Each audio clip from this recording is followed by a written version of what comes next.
Hello, my name's Gary Romano. I'm with the Texas Workforce Commission Child Care Coaching Team, and today I want to talk to you about the Employee Retention Tax Credit. So today we're going to talk about what this is, right? This is probably the most exciting stimulus program you haven't heard of, so I'm glad you're listening today. We're going to learn how it works and how you can claim it. So, the point of the employee retention tax credit, and I want you to throw out everything because people get scared when they hear employee retention tax credit. What does that mean? Put that aside. Think of it as an easier paycheck protection program, easier PPP. This is just like the PPP, it's about keeping people on the payroll. Remember that throughout. This is going to be easier than the PPP. It's similar, but it's easier. It's payroll based, just like the PPP. And the refund has no constraints and no forgiveness needed. So when you get the check back from this program, you still don't have to figure out like, oh, what am I going to spend it on? What's the forgiveness process? None of that is needed. You just get money. So a lot of people ask me, why haven't I heard about this program? Because, it sounds like it could be complicated. It really isn't. It sounds like it, but you'll see it really isn't. Some people say, well, nonprofits don't pay taxes, so this must not apply to me. This is actually the taxes that we're talking about here it's a refund off of your employer Social Security taxes. So as long as you're employing W-2 employees, this applies to you, right? So nonprofits, you are paying that tax. A lot of people are saying my accountant didn't mention it. A lot of accountants aren't dealing with this because really it's payroll based, so it's about your payroll company. So they haven't gotten involved. And then finally they'll say it's not in the news. Do a quick Google search. You'll find it actually is in the news. It doesn't get as much press as the PPP. People don't know it as broadly because I think this it does sound complicated and overwhelming, but it is in the news. It's out there and it's real. So how does it work? 3 steps. Remember I told you it was going to be easier than the PPP? You're going to self-certify a trigger. We're going to tell you how to do that, but you don't have to do an application. You have to find a bank. You just have to say, these are the triggers and this is how I'm eligible. You're going to alert the IRS through a 941 filing with them. And then finally, you're going to receive a check. So there's 3 triggers that can work. And remember, this is all about W-2 employees. One, you had a closure because of COVID. So let's say from March 15th to the end of March 2020, you had to be closed because a lot of childcare providers just stopped, right? Because of COVID, but you kept paying bills, paying employees, or providing benefits to them, or both. In that case, you're eligible for that time period. You can also be eligible because of a revenue reduction. So in this case, we're looking quarter to quarter. Your baseline is always 2019. So quarter one, quarter two, quarter three, quarter four, calendar quarters of 2019. So that's your base. So whether it's 2020 or 2021, we're always looking back to before the world ended in 2019, right? In 2020, what you're looking for is a 50% or more reduction in revenue. So that means, for example, your 2019 quarter two revenue compared to quarter two 2020 went down by 50% or more. That triggers the entire quarter. So that entire quarter is eligible. In 2021, it gets easier because you only need a 20% reduction. So again, you're looking back to 2019, let's say quarter one 2019 versus quarter one 2021. If it's 20% or more reduction in revenue, decrease in revenue, you've triggered it. And once you trigger it, it continues until you have less than a 20% reduction. So let's go back to 2020. We talked about in quarter two, you hit that trigger, that 50% decline. So let's say quarter three comes along and now it's not 50%, but the decrease was 30%. Well, that's still more than 20% reduction. So that counts for quarter three.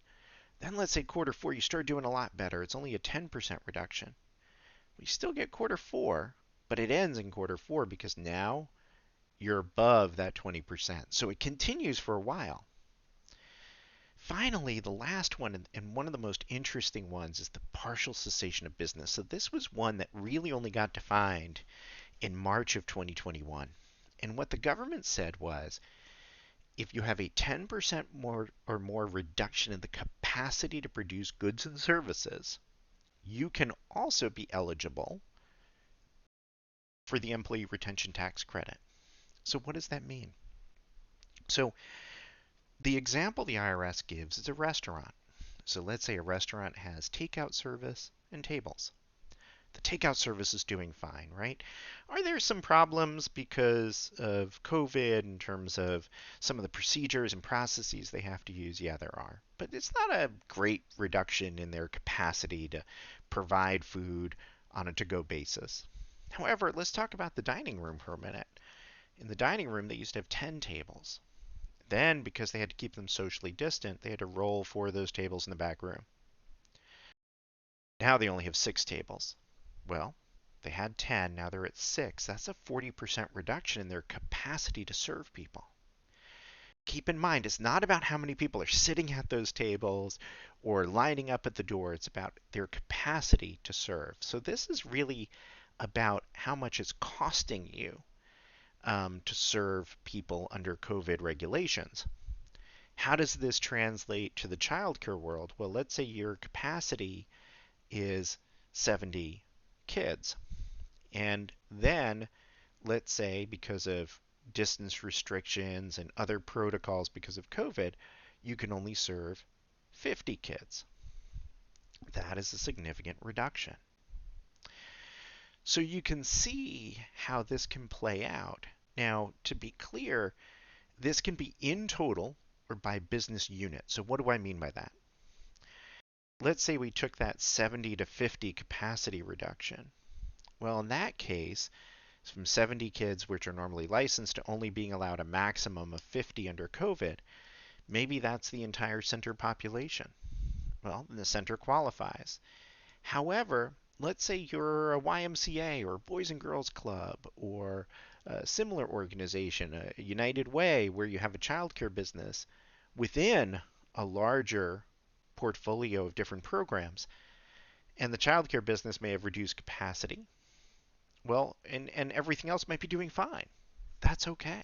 Then that childcare business can go after the employee retention tax credit. Same thing, another example that's come up a lot in our work is churches. So let's say the church has, I'll give you an example of one we actually worked with. The church was doing really well. People were extremely generous in COVID. They were giving a lot of money that was being handed out to families in the community to help them.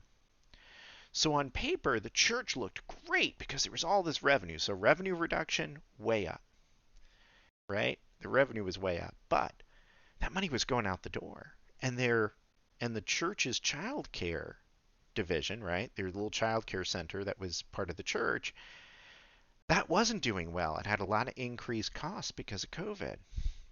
Well, they were able to document that the child care unit had a greater than 10% reduction in capacity. So even though the church itself was doing well, they were able to apply for the employee retention tax credit just on the child care unit. You know, two big exceptions to the timing of this are PPP or Families First Leave. If you have either of those, that the federal government is not going to pay for that time. But you can be strategic about it, right? So for example, let's say your PPP, let's say you qualified in the first quarter of 2021, but your PPP didn't begin until February 1st. Well, you can still charge all of January to the employee retention tax credit. And then when you get off the PPP, if you're still eligible, you can go back to the employee retention tax credit. Another thing to think about is that you don't always have to have every employee on the PPP, and you have 24 weeks. So some organizations are putting people on and off the PPP, while the rest of the time they're using employee retention tax credit. So there are some ways to switch on and off with these various funding streams to maximize the money and also the stability for your center. Let's talk about how much is at stake, right? We've talked about a lot about, how you get it, but then what does it mean? So There are two different rules. For 2020, you get up to 50% of the first 10,000 for full or part-time employees. So let's say you qualified for quarter 2, 3, and 4 of 2020. Well, you'd be able to get half of the first 10,000 made in those over those 3 quarters, right? Up to 50% of it, up to $5,000 per employee per year. So if you had an employee who made, let's say over those 3 quarters, made $15,000, well, you get half of the first 10,000, which is five. Let's say they only made $7,000 over those 3 quarters, a part-timer or something. Well, then you get $3,500. And again, this goes back to your organization. So that's the max per year is 5,000. In 2021, it changes. First, you get 70% of the first 10,000, and it's by quarter. That's right. So whereas in 2020 you could only get up to $5,000 an employee, in 2021 you can get up to 28,000 if you qualify for all 4 quarters of 2021. This program continues through the end of 2021. Keep in mind, and we'll talk more about this in a minute, you can go backwards too. So if you didn't claim it in 2020 and you should have, you can still go back for it. One other thing to think about, if you're a larger organization, you have 100 plus employees in 2020 or 500 plus in 2021, those workers need to be idle. That means that they could not have been working. So you were paying them, but they weren't actually doing work on site or at home. Otherwise, if you're below those limits, it's not a problem. That child care center with 7 employees, you're good to go on this, whether they were working or not. So let's talk about those 3 steps. We talked about self-certifying, alerting the IRS through a 941, and receiving a check. So self-certifying, all you need to do is have a record. So we recommend classic memo to yourself or an email to yourself saying, I am claiming this trigger, right? Like I have let's say a revenue report, and I could show that I was more than 50%, I had a more than 50% reduction for this quarter, and this quarter. Or my license capacity before the pandemic was X, now it's Y, I'm recording that. That's it. You've now self-certified. I would keep an electronic copy of it, I keep a print copy of it, but you've done it. Keep up to date on government changes, by the way, because remember, you're basing this on government orders and what the government is making you do. If they stop making you do things, it may not be valid anymore, but you have your record, right? So now what do? Now you have your record. You alert the IRS through your payroll company. So you're going to call up your payroll company and you're going to let them know, I have to amend my 941. If you do it yourself, you do a 941X. And your payroll company will tell you how to record it, not only historically, because again, remember, you can change this all the way back to March 15th, 2020, if you were eligible, and get all that money today. But also, let's say you're eligible right here, right now in this quarter, your payroll company will tell you how you can start recording it now so you won't have to go back and make a change to your 941. It'll just be on your 941. So far, it's that simple. Right? Remember I told you it was going to be easier than a PPP. Final step, get a check. It can take up to 8 to 10 weeks, so this is not a fast one to get the money, but it happens. In fact, just yesterday, a provider we worked with in another state sent me a photo of her check. It was really exciting. It just looks like one of those rainbow checks like you get for your refund. There's no restrictions on it. There's no additional effort needed. You don't have to do forgiveness or anything. It's done. It's your money. So, you have questions about this. This is a little bit confusing, I know. You can get help. If you go to childcare.texas.gov, we have links to helpful resources in English and Spanish, including one on the employee retention tax credit. Maybe you have a question. You want to request coaching. You can email us at texas@ecebizcoach.org. The email us in English or Spanish, whichever you prefer. Finally, we're going to have Q&A webinars 5 times a week. Those are in English and Spanish. They're at different times to make it easy for you on different topics.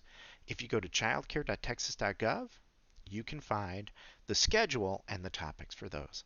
Thank you.